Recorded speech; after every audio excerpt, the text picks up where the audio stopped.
Good morning. कैसे हैं आप सभी लोग? अच्छे हैं? पढ़ाई लिखाई अच्छा चल रहा है ना? हाँ, आप सभी लोग को मैं आशा करता हूँ कि आप सभी लोग का पढ़ाई लिखाई अच्छा से चल रहा होगा। ठीक है, आज मैं 12th का पहला लेक्चर में लेकर के आया हूँ। ठीक है ना, यूनिट 1। ठीक, यूनिट 1 है अपना electric charge and field.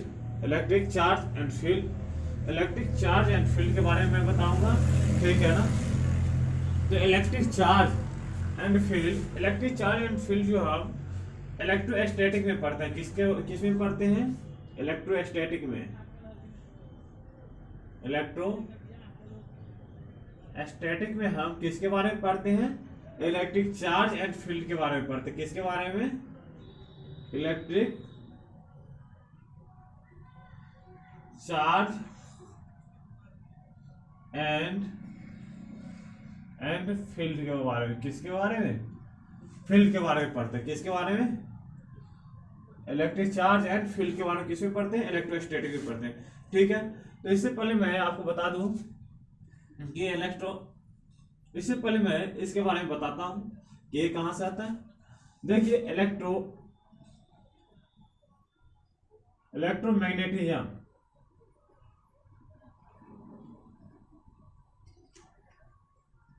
Electromagnetism, ये सभी चीज हम किस लिए पढ़ते हैं वो बात मैं बताता हूं कि इलेक्ट्रोमैग्नेटिज्म, देखिए इलेक्ट्रोमैग्नेटिज्म को दो पार्ट में बांट दिया गया।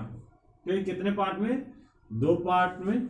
एक हो गया इलेक्ट्रोस्टैटिक। ये बात समझ में आया कि हम इलेक्ट्रोस्टैटिक में हम किसके बारे में पढ़ते हैं? इलेक्ट्रिक चार्ज एंड फील्ड के बारे में पढ़ते हैं। ठीक है, हम ये सभी चीज और अच्छा से बताएंगे।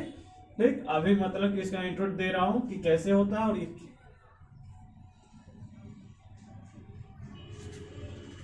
देखिए, इलेक्ट्रोमैग्नेटिज्म को दो पार्ट में बांटा गया। एक हुआ इलेक्ट्रोस्टैटिक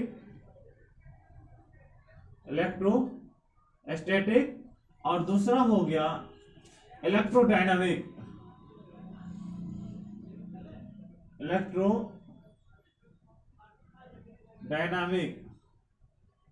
ठीक, इलेक्ट्रोस्टैटिक, देखिए एक इलेक्ट्रो है और एक क्या है? स्टैटिक है। इलेक्ट्रो मतलब क्या होता है? चार्ज होता है। क्या होता है? चार्ज होता है। और स्टैटिक का मतलब क्या होता है? एट रेस्ट होता है। क्या होता है? एट रेस्ट होता है। ठीक, इलेक्ट्रो का मतलब क्या हुआ? चार्ज, और स्टैटिक का मतलब क्या हुआ? रेस्ट। और it means we say that कि चार्ज जब रेस्ट में हो तो हम किस में पढ़ते हैं? इलेक्ट्रोस्टैटिक में पढ़ते हैं। ठीक, तो इसमें क्या क्या पढ़ते हैं हम? इलेक्ट्रिक चार्ज, इसमें हम क्या पढ़ते हैं? Electric charge and electric field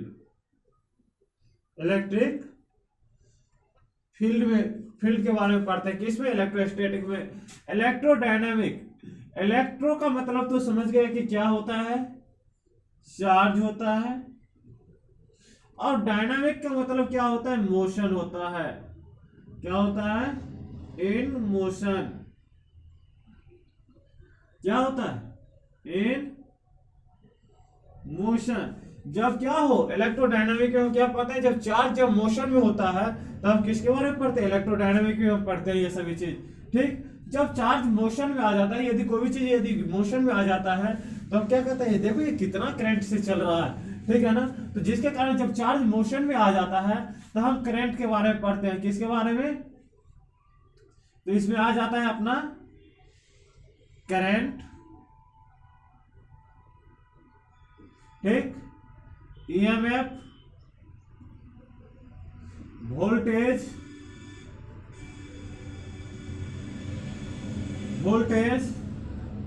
AC current. ठीक है, इसके बाद एक डीसी पोर्शन अपने को अभी उतना नहीं पढ़ना होता है। ठीक है ना, तो एसी को हम कन्वर्ट करके किस में ले आते हैं? डीसी में ले आते हैं। या डीसी को कन्वर्ट करके हम किस में ले आते हैं? एसी में ले आते हैं। ये सभी चीज हम किस में पढ़ते हैं? इलेक्ट्रोडायनामिक में पढ़ते हैं। ठीक है, इसके बाद मैग्नेटिक फील्ड, ये सभी चीज हम किस में पढ़ते हैं? इलेक्ट्रोडायनामिक में पढ़ते हैं। ठीक, किसमें पढ़ते हैं? इलेक्ट्रोडायनेमिक में पढ़ते हैं। तो इतना बात समझ में आया। और फिर मैं आपको आगे बताता हूँ कि इलेक्ट्रोमैग्नेटिज्म को दो पार्ट हुआ, इलेक्ट्रोस्टैटिक एंड इलेक्ट्रोडायनेमिक। तो इलेक्ट्रोस्टैटिक में का ही ये पार्ट है क्या? Electric charge and electric field. Electrostatic में हम क्या पढ़ते हैं? Electric charge and electric field. और इलेक्ट्रोडायनेमिक में क्या पढ़ते हैं? Charge in motion. जब गति में आ जाता है तब हम किस में पढ़ते हैं? इलेक्ट्रोडायनेमिक में पढ़ते हैं, जिसमें अपना क्या आ जाता है? करंट आ जाता है, ईएमएफ आ जाता है, वोल्टेज आ जाता है, एसी डीसी आ जाता है, मैग्नेटिक फील्ड आ जाता है। इसी में क्या आ जाएगा? ट्रांसफार्मर आ जाएगा। ये सभी चीज किस में आ जाता है? इलेक्ट्रोडायनामिक में आ जाता है। जैसे ही चार्ज मोशन में हो गया तब ये क्या आ गया? इलेक्ट्रोडायनामिक में आ गया।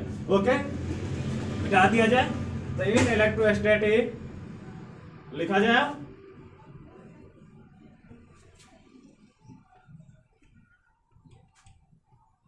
इलेक्ट्रोस्टैटिक लिखते हैं। इलेक्ट्रोस्टैटिक के बारे में पहले electrostatic in electrostatic in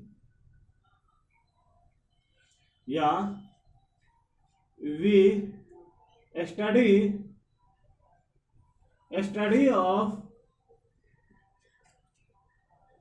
study of electron या charge at rest in electrostatic। हम इलेक्ट्रोस्टैटिक में किसके बारे में पढ़ते हैं? कि जब चार्ज रेस्ट में हो तो किसके बारे में किस में पढ़ते हैं? इलेक्ट्रोस्टैटिक में हम किसके बारे में पढ़ते हैं? जब चार्ज रेस्ट पे हो। कहां पे हो? Charge at rest. इसमें पढ़ते हैं हम, इलेक्ट्रोस्टैटिक में पढ़ते हैं। ठीक, तो अब चार्ज के बारे में जानते हैं। चार्ज क्या होता है? चार्ज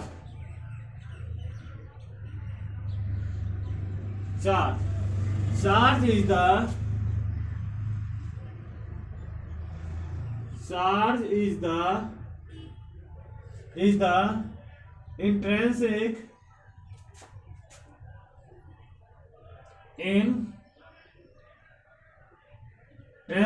ये सब मिटा दिया जाए। Intrinsic property of matter.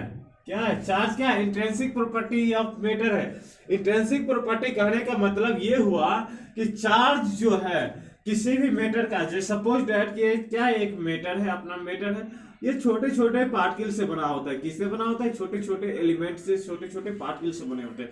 ठीक है, यदि इस मेटल या ये इस मेटर से यदि हम छोटा सा पार्ट यदि मैं काट लूं, ये पार्ट काट करके यहाँ निकाल लिया, तो क्या ये मेटर का जो क्वालिटी होगा, इसका जो गुण होगा, ये रिप्रेजेंट करेगा या नहीं रिप्रेजेंट करेगा? तो इसी कारण ये कहता है कि charge is the intrinsic property of matter. मतलब कि ये पदार्थ का ये अंदर का गुण बताता है कि किस टाइप का मटेरियल था, किस टाइप का मेरा पदार्थ था। ये किसके बाद कौन चीज बताता है? चार्ज बताता है। चार्ज से अपने को पता चल जाएगा कि किस टाइप का मैटर था। ओके, तो चार्ज क्या है? इंट्रिंसिक प्रॉपर्टी है, मतलब कि उसका अंदर का गुण है। कोई पदार्थ का अंदर का गुण होता है। ठीक, मिटा दिया जाए। समझ में आया? अब देखिए, चार्ज इज द, लिखा जाए, charge is a scalar quantity. Charge is a scalar. Charge क्या है? एक स्केलर क्वांटिटी है। चार्ज क्या है? स्केलर क्वांटिटी है। स्केलर क्वांटिटी कहने का मतलब क्या है? इसके पास मैग्नीट्यूड है, डायरेक्शन नहीं है। मैग्नीट्यूड कहने का मतलब क्या है? इसके पास वैल्यू है बट कोई डायरेक्शन नहीं है। ठीक, चार्ज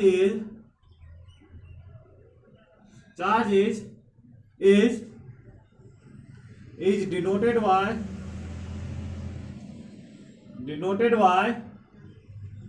by Q। चार्ज को किसे डिनोट करते हैं? Q से। ठीक, SI unit of charge is coulomb. SI unit क्या है चार्ज का? कूलम्ब है। ठीक। CGS unit of charge is क्या है? डायन है। ओके। अब देखिए फिर से, देयर आर टू चार्ज दो प्रकार के होते हैं। चार्ज कितने प्रकार के होते हैं? There are two types of charge कितने प्रकार के होते हैं? दो प्रकार के होते हैं। मिटा दिया जाए इधर।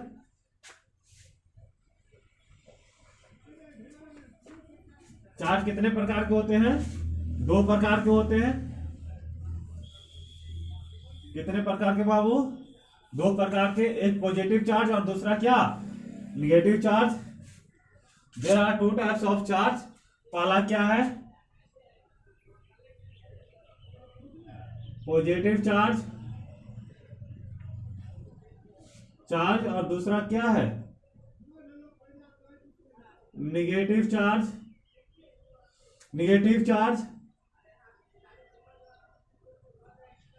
इसे प्लस भी लिख सकते हैं और इसे क्या लिखते हैं? माइनस भी। ठीक है।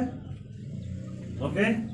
इसके बाद द फोर्स एक्टिंग बिटवीन, जब दो चार्ज होता है, जब किसी भी मेटल से यदि हम दो चार्ज को यदि हम अलग कर देते हैं, तब दोनों चार्ज के बीच में क्या लगता है? फोर्स लगता है। ठीक है। फोर्स बिटवीन टू चार्ज, कभी फिर एक बनाया जाए, force between two charge is, जब पहला लिखा जाए, जब दो पॉजिटिव चार्ज होगा तो किस टाइप का फोर्स होगा? रिपल्सिव फोर्स होगा। किस टाइप का फोर्स होगा? रिपल्सिव फोर्स होगा। रिपल्सिव फोर्स करने का मतलब ये हुआ कि ये पॉजिटिव है और ये भी अपना क्या है? पॉजिटिव। ओके। और दोनों के फोर्स बीच में किस टाइप का फोर्स लगेगा? ये फोर्स इधर लगेगा और ये इधर लगेगा। किस टाइप का फोर्स हुआ? रिपल्सिव फोर्स हुआ। किस टाइप का फोर्स हुआ? रिपल्सिव फोर्स हुआ। फिर दूसरा पॉइंट, यदि दो निगेटिव चार्ज है,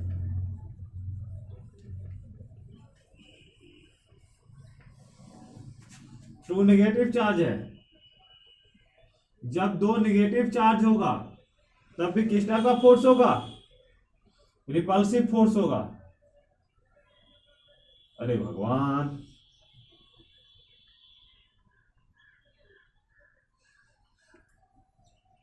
यदि टू नेगेटिव चार्ज है और ये भी क्या है? निगेटिव है, तब क्या होगा? तब भी क्या होगा? रिपल्सिव फोर्स होगा। किस टाइप का फोर्स होगा? किस टाइप का फोर्स होगा? रिपल्सिव फोर्स होगा। ओके। इधर मिटा दिया जाए।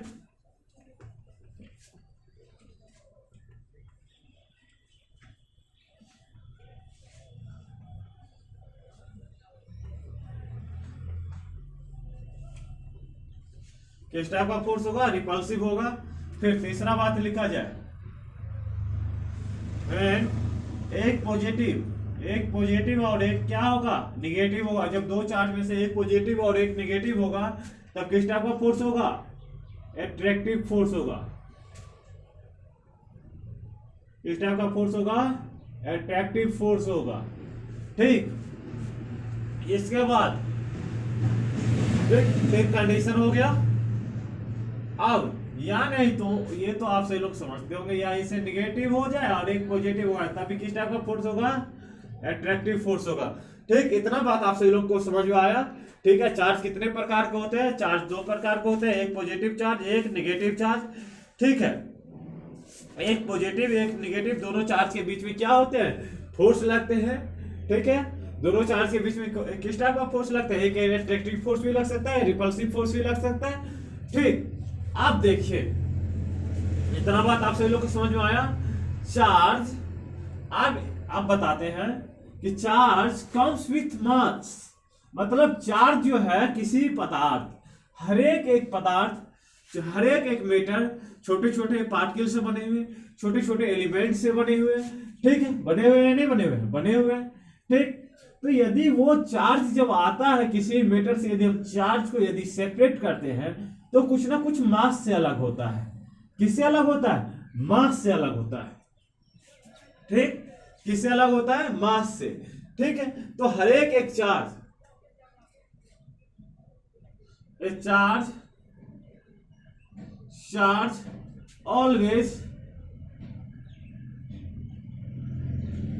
always comes with mass,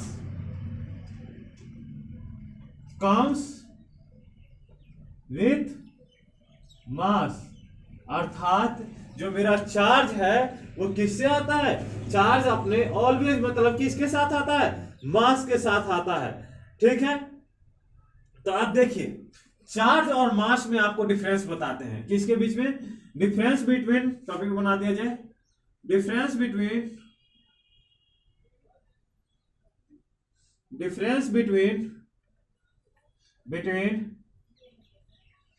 charge and mass. देखिए इधर क्या है अपना चार्ज है और इधर क्या है? मास है। चार्ज क्या होता है? पॉजिटिव भी हो सकता है और क्या हो सकता है? निगेटिव भी हो सकता है। चार्ज क्या हो सकता है? पॉजिटिव भी हो सकता है और निगेटिव भी हो सकता है। तो मास ऑलवेज पॉजिटिव होता है। ठीक, इसमें दो प्रकार के फोर्स लगते हैं। क्या होते हैं? पॉजिटिव, क्या होते हैं? एट्रैक्टिव फोर्स भी लगता है, एट्रैक्टिव फोर्स भी लगता है और रिपल्सिव फोर्स भी लगता है, रिपल्सिव फोर्स भी लगता है। ठीक है, इसमें ओनली क्या लगता है? वाला दूसरा, इसमें ओनली एट्रैक्टिव फोर्स लगता है। कौन सा फोर्स लगता है? एट्रैक्टिव फोर्स लगता है। ठीक, जो मास जो होते हैं, चार्ज जो होते हैं, इंडिपेंडेंट ऑफ स्पीड होते हैं। Charge is independent of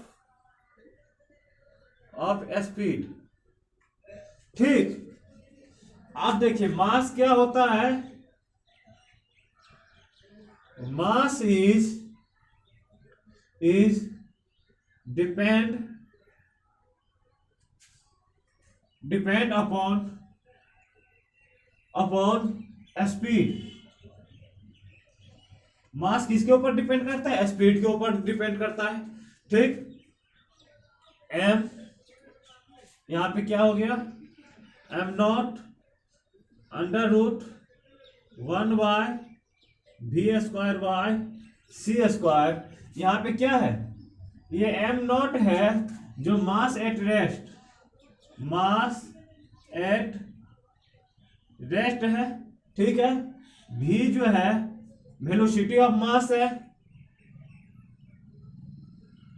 velocity of mass है। अंदाज नीचे नहीं दिखाई देगा, मैं ऊपर लिख लेता हूं। और c जो है स्पीड ऑफ लाइट है। क्या है? स्पीड ऑफ लाइट है। ओके, और m जो है ये वेरिएबल मास है। क्या है? m जो है, m क्या है अपना? वेरिएबल मास है। ठीक है, m जो है वेरी करता है। ये क्या कहता है कि mass is depend upon speed. Mass किसके ऊपर डिपेंड करता है? स्पीड के ऊपर डिपेंड करता है।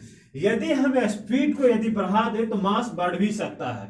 ठीक है, जैसे कि यदि हम कोई भी चीज को स्पीड, जैसे कि स्पीड ऑफ लाइट, यदि हम स्पीड ऑफ लाइट से यदि कोई भी चीज को, स्पीड ऑफ लाइट से यदि ज्यादा स्पीड से यदि हम कोई भी चीज को यदि मैं ऊपर की ओर थ्रो करूं तो क्या होता है? अपना जो बॉडी का क्या होता है, मास क्या होता है, बढ़ जाता है। क्या हो जाता है, बढ़ जाता है। बॉडी का मास क्या हो जाता है, बढ़ जाता है। ठीक, तो इतना बात आप सभी लोग को मैंने बताया। इसके बाद मैं आपको बताता हूं कंजर्वेशन ऑफ चार्ज। ठीक, ये सभी बात समझ में आया। ठीक, अब है अपना कंजर्वेशन ऑफ चार्ज।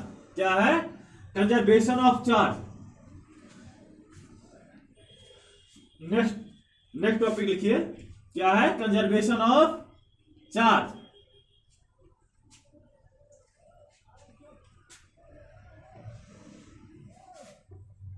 क्या है, conservation of charge.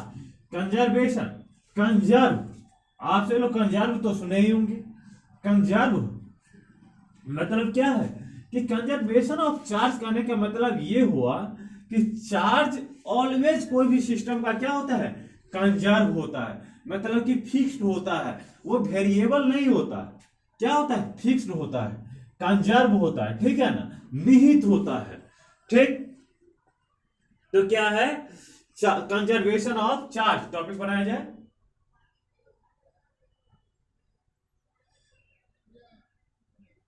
Conservation of charge. Charge, ठीक, क्या है अपना topic, conservation of charge.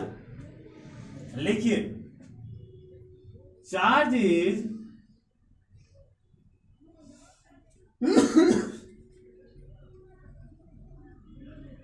Charge is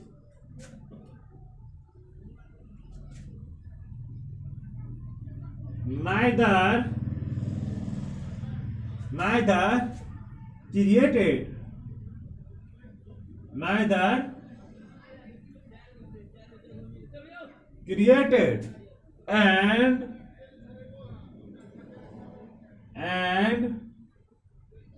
nor destroyed। ये चार्ज को नहीं तो मैं क्रिएट कर सकता हूं, नहीं तो इसे मैं नष्ट कर सकता हूं, नहीं तो इसे मैं नष्ट कर सकता हूं। मतलब कहने का मतलब ये हुआ कि चार्ज को नहीं तो मैं उत्पन्न कर सकता हूं, और नहीं तो मैं इसे क्या कर सकता हूं, डिस्ट्रॉय कर सकता हूं, इसे खत्म कर सकता हूं। किसी भी सिस्टम का चार्ज जो होता है वो निहित होता है। क्या होता है, निहित होता है, फिक्स्ड होता है। ठीक है ना, वो कंजर्व होता है।